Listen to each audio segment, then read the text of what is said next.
Hola a todos, bienvenidos a otro vídeo. Yo soy Giro y si me conocías, pues bienvenido otra vez. Hoy, como estaréis viendo, vamos a hablar de este manga de aquí, Los confines de los sueños. A ver si...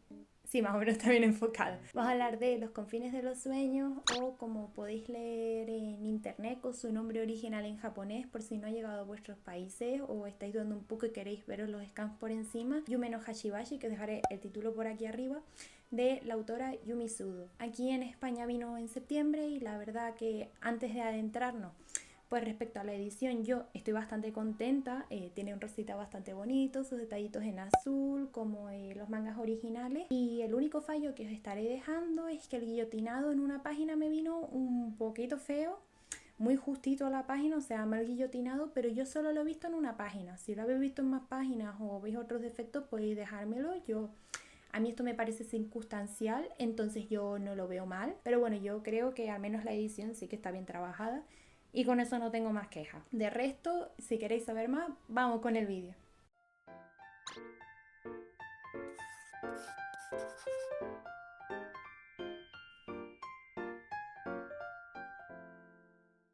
Antes de que despelleje toda esta historia y os lo cuente y os lo analice, os voy a avisar de dos cosas. La primera de todas es que sí, va a haber spoilers, así que os invito a que leáis primero el manga online, como os dije. Lo buscáis Yume no Hashibashi y ahí lo tendréis. Y luego también de que va a haber una mini clase de historia. Si no os interesa tanto el punto de vista histórico, pues lo podéis saltar. Así que lo más importante de este manga, vamos a comentar primero que su demografía es un yosei. Para los que no me sepan qué es un yosei, pues mira, si tú sabes lo que es un shoujo, le haces un leveling up. Y te explico. A ver, mientras tú tienes un shonen o un shoujo, que son mangas que su principal público o al que pretenden dirigirse o llamar la atención son chicos y chicas jóvenes respectivamente, el yosei va principalmente destinado para mujeres adultas. Eso no implica que cualquier otra persona lea lo que quiera, como la vida misma. Luego también se mezcla mucho con el yuri. Bueno, con el yuri son sus principales géneros, el yuri y el histórico. ¿Por qué yuri? Porque nos va a contar la historia de amor prohibida entre dos chicas, Kiyoko y Mitsu, que son mundos opuestos, por decirlo así. Tenemos a Mitsu pues vive en su pueblito en el que está basado esta historia cuando se conocen, que no nos lo nombran específicamente, así que no os puedo decir nada. Su es hija de los que regentan el ryokan o el hostal del pueblo, es una chica muy solitaria, muy introvertida, que siempre está leyendo y que se aleja pues de los grandes grupos. Mientras tenemos lo contrario, que es Kiyoko. Kiyoko es una chica que es oriunda de Tokio, viene al pueblo básicamente pues huyendo de la guerra en la gran ciudad. Entonces es una chica muy vivaz, muy alegre y es la novedad del pueblo. Y siempre está rodeada de muchísima gente. Entonces al ver a Mitsu y verla tan opuesta a ella y tan distinta, se enamora a primera vista de ella. Y el manga nos va a enseñar pues en un recorrido histórico la historia de amor de las dos, qué pasó, por qué no pudieron estar juntas, a la par que vemos cómo se desarrolla su vida y los cambios de sociedad y de mentalidad durante estos 70 años en los que transcurre la obra. En la clase de historia de hoy nos vamos a centrar en contrastar dos épocas porque son las que nombra constantemente el manga y va a ser un poco el periodo de actualidad que en el manga se van a recopilar como la era de Heisen y la era de Reiwa, que es 2018-2019. Esto no nos interesa tanto. Históricamente no voy a hablar de estos periodos porque es lo que vivimos a día de hoy, y para quien quiera saber más de las eras y me diga ¿de qué me estás hablando, mi niña? Pues mira, las eras tienen que ver con la familia imperial japonesa. Cada vez que hay un nuevo emperador se marca una nueva era y ya está, no hay mucho más que ver. Pero bueno, volviendo a la historia nos comienza con la que va a ser la principal narradora, diría yo, que es Kiyoko. Kiyoko tiene unos 85 años y es una mujer que sufre de demencia. No es capaz de reconocer a su bisnieta ni a su nieta tampoco porque la confunde con su hija. Y bueno, Mitsu va a visitarla en un día de esto.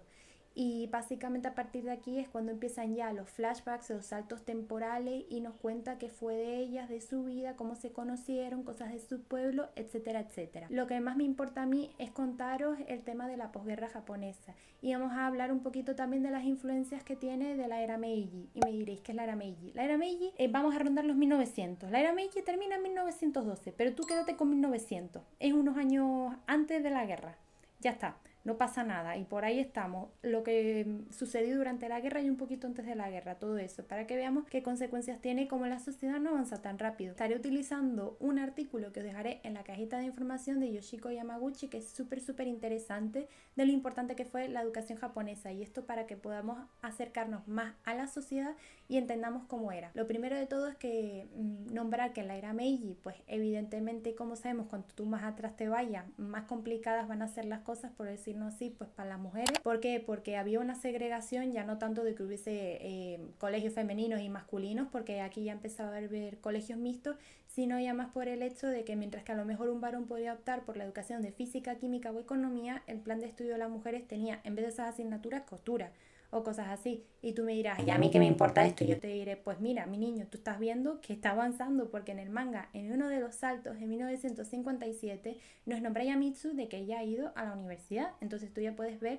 que en esta época, la posguerra, que aunque tenga ciertos tintes que ahora nombramos, tú tranquilo, de la educación en más de antaño, pues podemos ver que aquí las mujeres ya pueden acceder a estudios superiores como puede ser la universidad. Pero ¿qué pasa? Y que te estoy comentando yo de que esto todavía no ha cambiado tanto y la sociedad no va tan rápido. Y es que por mucho de que antes ya la mujer pudiese empezar a, por ejemplo, a votar, que eso ya el voto en Japón es en 1947, y eso pudiese ir a la universidad y tal, todavía nos quedan rastros de esta forma de pensar tan antigua en el aspecto de la educación para formar a una buena esposa. Yo os voy a leer y decir tal cual lo pone en el artículo este que os estoy comentando: educación para formar a buenas esposas y madres inteligentes, tal cual estaba en una de las directrices que tenían que impartir los profesores. Y por ejemplo, bueno, esto ya lo veremos después con unas encuestas que se formaron también, pero eso, ya no solo que hubiese esa clase de segregación, sino que tú entrases al mercado laboral, tus familias los que van a querer es que te casases con un buen hombre para luego tú ya dejar tu trabajo, porque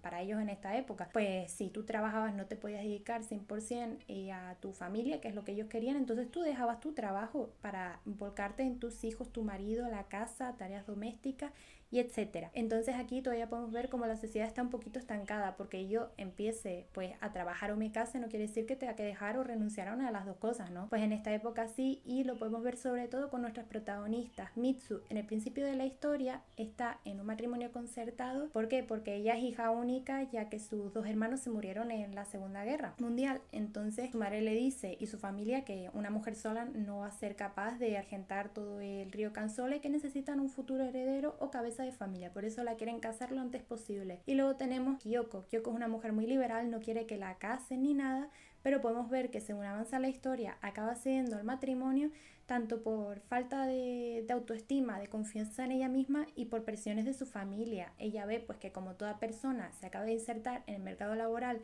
comete ciertos fallos, tiene que aprender valores, muchas cosas y lecciones, pues ella en el momento dice, mira, yo no valgo para esto, pues ¿qué voy a hacer? Voy a optar por casarme, la vía del matrimonio, que al menos allí podría hacer algo. Que esto, como vemos, no la va a llevar a nada, porque luego en el 88 se va a divorciar de su marido, que esto es lo irónico, de las cosas que las encuestas se le realizaba a las niñas en el colegio y que iban a aprender, es la fidelidad, pues su marido comete varias infidelidades. Luego también se cree que con pasteles y con viajes, que vemos también en el manga, que le intenta dar a ella y a su familia, y pasando de su hija también, de su madre, que la tiene que acabar cuidando Kyoko, cree que con eso va a arreglar todo. Pues no, a partir de un matrimonio infeliz que no la ha llevado a nada, se acaba divorciando. Y bueno, muchísimas cosas que en general lo que quiero comentar y que veáis es ese cambio de la sociedad a día de hoy, que esto tampoco está tan avanzado como para que ellas pudiesen haber estado juntas, que es algo que he visto que critican también en un foro en inglés, pero es que esto es históricamente fiel a los hechos, ya que aparte de que ellas se han criado en otra época, los derechos a la comunidad LGBT pues todavía no están tan avanzados, el matrimonio del mismo sexo todavía no es reconocido en Japón, que bueno, eso ya es otro jardín en el que meterse, como dice Mitsu en el manga y que os voy a comentar a día de hoy. Ahora basta con decir que es tu amiga, para que pudiesen vivir juntas, porque esto antes era impensable. Y bueno, solo os quería traer eso un poquito a vuestra vista, a vuestro pensamiento, que veáis los contrastes y cómo eran las cosas antes y cómo te lo está relatando este manga. También se nombra por ahí encima el tema del pinchazo de la burbuja, pero este es un periodo histórico que no considero que haya que nombrar tanto en este vídeo, porque el tema de la burbuja económica fue cuando Japón tuvo muchísima prosperidad y se creyó que era una superpotencia económica que incluso era capaz de superar a Estados Unidos, según lo que decían algunos economistas, pero el pinchazo de la burbuja fue entre los 88 y 91. Lo que pasa es que esto es una página, unas viñetas 4 o 5 del manga, así que no os voy a explicar todo esto porque estamos perdiendo el tiempo. Así que pasemos ahora a nombrar algunos simbolismos o puntos interesantes que considero del manga, si os parece. Hay muchos puntos o muchos matices que a mí me parecieron interesantes de la obra. Lo primero de todo es que para ser un tomo único, que esto os estoy haciendo un poquito de trampa, porque no es un tomo único, son dos tomos que decidieron en la edición española recopilar en uno solo. De todas maneras, también estuve viendo opiniones de otros lectores y son 2 tomos que perfectamente tú puedes recopilar en el tomo único y quedan muy bien. Entonces eso, yo considero que los tomos únicos muchas veces pecan de que yo pueda comprender al personaje y la situación, que es normal, es un solo tomo, y en un solo tomo introduce menos personajes, una historia, un desarrollo y un desenlace es algo bastante complejo, y ya ni pensemos en que yo empatice con ellos, porque es que la trama va a ir evidentemente muy rápido, con lo cual yo creo que este manga estaba muy bien logrado en ese punto, así que por eso os debo decir que es muy bien hecho. Luego hay ciertos simbolismos que quizás puede que yo malinterprete, pero que yo creo que están relacionados con la mitología japonesa y que me parece pues bastante interesante. A lo largo del manga, si lo lees, tú puedes ver de que a Kyoko, por ejemplo, por congelación, le acaban amputando la parte superior del meñique. O sea, esta parte de aquí pues no la tiene. Y luego puedes ver que te lo dejan un poco en el aire hasta que te acercas y al final y te enteras de por qué ha sido esto. Y es que Mitsu tampoco tiene meñique, o sea, lo tiene completamente retirado. ¿Y esto por qué es? Pues porque al enterarse de esa situación se sintió tan mal que se amputó su propio meñique y se lo dio a Kyoko. Y el tema es que Kyoko, como podemos ver, hasta sus últimos días todavía conserva ese meñique. Y esto es como una especie de muestra de Mitsu para decirle qué tan lejos está dispuesta a ir por ella o cuánto la quiere. Y esto para mí evoca un poquito al mito del hilo rojo. El mito del hilo rojo nos dice que todas las personas tenemos un hilo rojo atado en el meñique que es transparente, que tú ni nadie lo puede ver, y ese otro extremo está atado en el meñique de otra persona y es con la que estás predestinada a estar. Esto evidentemente pues con tintes también románticos. Y para mí simboliza un poquito eso. Quizás ellas no puedan estar juntas, pero aún así el tema de no tener los meñiques simboliza de una manera u otra que están predestinadas o que estaban destinadas a estar juntas y a quererse, ¿no? Esto también os digo, esto es mi interpretación de cómo fue todo el tema en el manga, pero yo creo que por ahí van los tiros. Otro simbolismo importante es el título Los confines de los sueños. Si me buscáis la definición de qué es el confín, que yo os la dejaré por aquí, nos viene a decir que el confín, según Oxford, es la línea real o imaginaria que marca los límites de un terreno, una región, un país, etc., y los separa de otros, especialmente si estos límites están muy lejanos. Muy acertadamente, un confín también puede ser un punto muy lejano respecto a otro, y esto es porque ellas, en realidad, cuando son felices y están juntas, es porque están soñando. Entonces siempre se ven en sueños felices, no es algo que ocurra en la realidad. Entonces de ahí viene un poquito todo el trasfondo, y me parece que está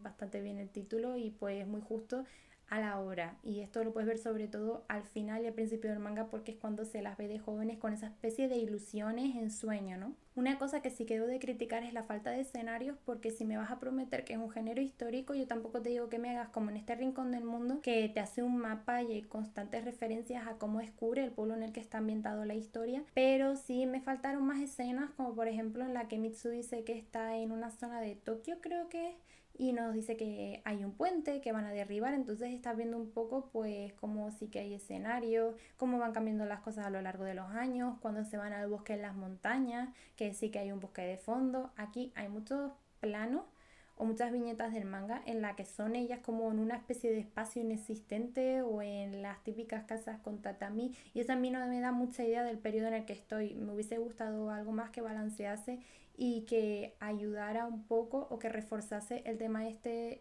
de los saltos temporales, pues con escenarios. A mí me faltaron escenarios, me hubiese gustado que hubiera más, en definitiva. Luego, esto es algo que a mí no me molesta, pero puede ver a lo mejor a otros lectores que sí, y es el tema de la relectura. Hay ciertos datos, escenas o saltos que te recomendaría, quizás no una relectura completa del todo, pero sí que te pararás más a leerlas, o que si tú te ves muy trabado, que vuelvas para atrás y empezases otra vez desde el principio del salto, porque hay veces que cuesta un poco comprender las cosas, y es que es una especie de salto temporal con cierto orden, pero un poco extraño a veces, ¿no? Empieza, por ejemplo, con la protagonista con 88 años, luego baja cuando tiene 36, 28, 23, hasta que son jóvenes, para luego volverme a presente.